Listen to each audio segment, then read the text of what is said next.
You can't hide it anymore. There's a clear and obvious problem when the average person can't afford the average home, the average lifestyle. You came here for the truth. You see, in today's video, we're going to go through how this all works. I'm going to show you what's been happening over the last while. I'm going to give you a breakdown of what's happening in the United States. We'll talk about Canada and, of course, the rest of the world. You've probably been dealing with it yourself. You're hearing about it at the water cooler at work. You know what's going on here, but people don't have the insight as to why it's happening.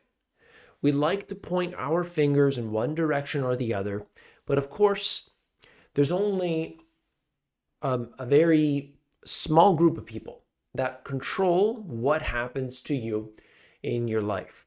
And we have to understand that. And until we do, we're just going to be spinning our wheels. Think about it like a hamster on this wheel turning for all eternity until they get off and realize this thing is just for our own entertainment. Meanwhile, there's so much else going on outside of this. You got to understand first, revealed the income a family needs to live comfortably in every state. In some states, families need an income of $300,000 to simply live comfortably. And you might say to yourself, what? Well, they must be living above their means. Not really. In some places, it is quite excessive. All right. And I'll show you the map here. Just look at it. Okay. You could see this for yourself. They compare different areas, but I think it's important to just be honest and say, is this, and I should say, why is this really happening? And you'll see Connecticut 279, New York 278, California's up there as well. And of course, this is a very big concern for the average person, knowing inflation doesn't go down. And so if I live in these areas, or maybe not the top 10, but maybe it's somewhere else, it's still a fact that it seemingly never, ever goes down. There are periods, okay, we had the housing crisis that brought housing prices down, made them more affordable. But what else happened during that time is that a lot of people lost their income. So it wasn't like everybody just swooped in, bought stuff for cheap. Not really. Not those without the means to just put more cash into it. At the same time, we were being told that this was the end of the world. The whole world was dealing with the crisis at that moment. It wasn't just the US too. It started to spread. And so there was a very big problem there. So it's not as if, you know what, okay, asset price is going to collapse when they hit 50% down. That's the point. Okay, let's buy in. Everything's all good. No, people lose their jobs. Their asset suddenly depreciate. They're like, you know what? Maybe I'll just hang on. I'll wait it out. Or I'll wait until the right moment, and the right moment doesn't come. Walmart surges to all-time high as earnings beat on high-income shoppers, and as well as the e-commerce gains. I'm a little bit surprised about the e-commerce gains for any of those people who sell on Walmart. That's a surprise to me, let me tell you. Okay. But if you want to understand Walmart, by the way, I know they get bad reputation, and the company has certainly changed since it's more like the founding era compared to now. But you should read the book or listen to the audiobook, Made in America, Sam Walton. It will give you a different perspective on the whole company. It certainly did for me. So this is just interesting to see what's happening with Walmart, and I want to tell you a little bit more. Walmart sales surge as wealthier shoppers flock to the retailer. Interesting. Company prioritizes staples over big discretionary purchases. And so, of course, they've got the grocery. They've got all things now. I mean, you can pretty much get anything at a Walmart. And I'm not sure the last time I was even in a Walmart. But anyway, this is where we are. Looking at this, you could see e-commerce was a big driver, jumping 22% during the same period, as well as upper income households that the retailer said drove the bulk of its gains.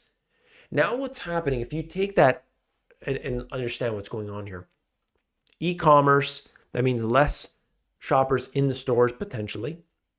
At the same time, some of that is due to Amazon sellers diversifying off of Amazon onto Walmart. So the more sellers you get, the more availability of products, and then it actually becomes a better marketplace. People start shopping on there. And overall lower fees. So, but you can't have necessarily lower prices because Amazon controls the pricing online, which is kind of crazy. But with this, with the those wealthier individuals, take that with a grain of salt, because you got to understand here what's happening is people are getting squeezed. And so people are saying, where can I save money? Well, instead of shopping over there, I'm going to shop over here. And they're going to Walmart. So what does that say about the actual, real, true economy? Well, here's a very good example. Average consumer carries $6,200 in credit card debt as more borrowers are falling behind on their payments. So that's two things.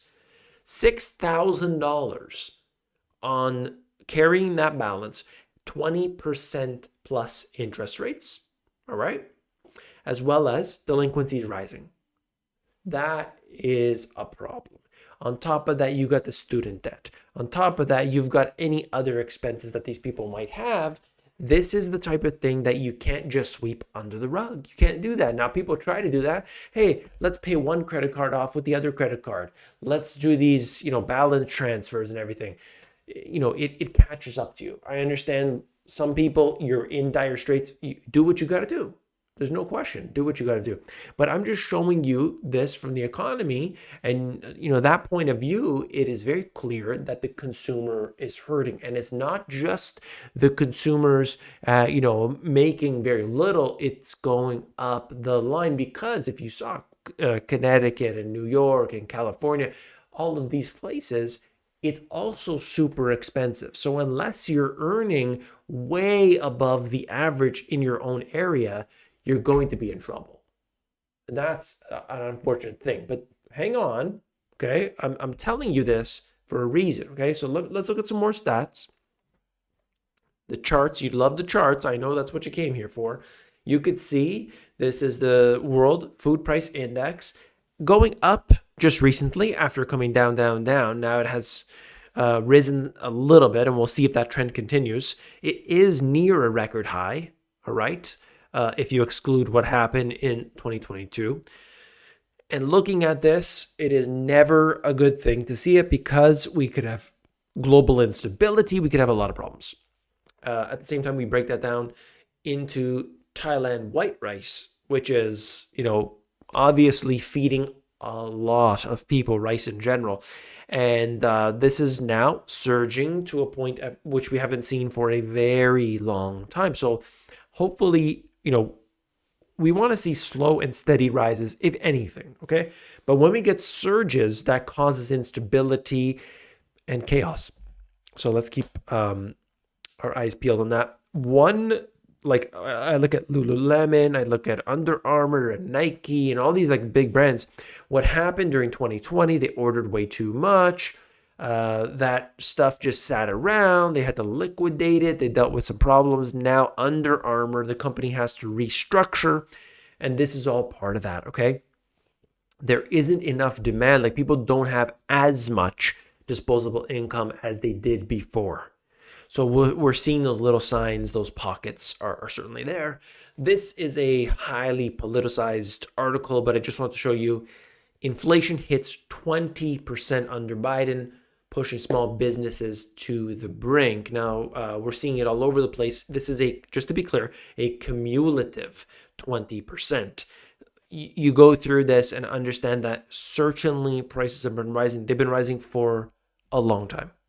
Just zoom out, just keep zooming out, okay? That's key. But it's not just in the United States. Why don't we go north of the border? Changes in per person GDP income, 1985 to 2023. Well, let me just explain this, there's quite a bit in here. Right now, depending on what happens, if per capita GDP doesn't recover in 2024, this period may be the longest and largest decline in per person GDP over the last 4 decades. Ridiculous. So what does that say in plain English? Basically, the way we're headed right now in Canada, the situation hasn't been this bad in 4 decades. That's some serious business. That's some serious business. Meanwhile, there seems to be an infinite amount of money being thrown here, being thrown there, and the average person is struggling. Something doesn't add up. So you see where I'm going with this, okay? Let's be clear. Let's be honest about that. Inflation is high. Inflation is probably, like, the prices are probably going higher.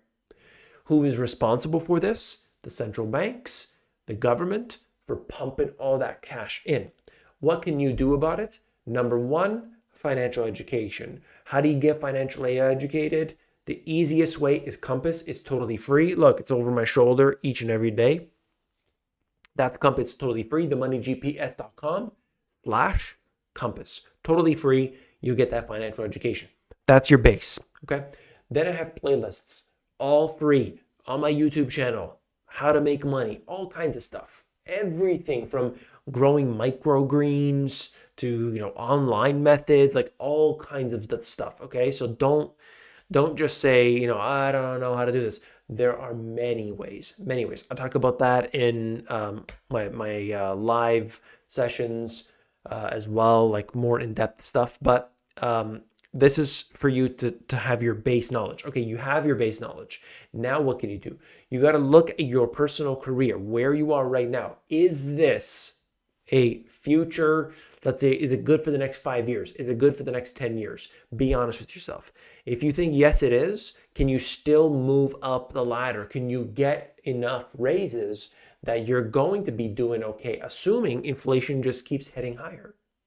If not, what kind of skills would you like to learn? There's a website I talked about before, Class Central. Class Central, I've covered it many times.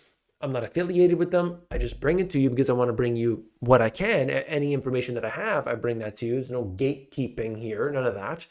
Class Central is just a place where all these universities, they post free courses on like machine learning and, automation, robotics, all these different things for free. Okay.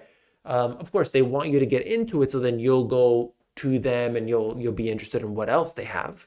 But take the free education wherever you can get it. So Compass, super easy, 20 minutes that you'll go through that. You'll have your foundation. Anybody that's never heard of anything could go in there in 20 minutes. They have a great base of knowledge. Okay. That's themoneygps.com. And what I ask of you after all this, hit that thumbs up button. That's it. It supports this channel and it notifies the algorithm out there to let other people know about these videos. I appreciate you being here today, and I'll see you tomorrow. Take care.